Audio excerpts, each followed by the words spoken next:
বাংলাদেশে পরিপূর্ণভাবে আগের মতন শান্তি ফিরিয়ে আনতে যারা আশায় বসে আছেন, আপনাদেরকে বলছি, বাংলাদেশের প্রত্যেকটা দলের প্রধানমন্ত্রী, প্রধান উপদেষ্টা, যতগুলো দল আছে, প্রত্যেকটা দলের এমপি মন্ত্রী, এখন বর্তমানে যেই আচরণ উপদেষ্টা, সকলের চরিত্র আগে ঠিক করতে হবে। তাদের চরিত্র আগে ঠিক করলে অটোমেটিক বাংলাদেশের জনগণের চরিত্র ঠিক হয়ে যাবে।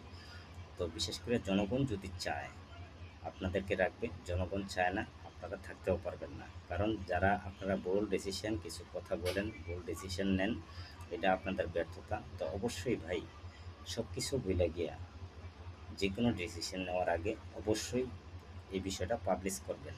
কারণ অতি দ্রুত দেশের শান্তি কামনা করবেন, দেশের স্বার্থে, জনগণের স্বার্থে অতি দ্রুত প্রত্যেকটা দলের নেতা বিন্দু যারা আছেন সবার চরিত্র ঠিক করেন।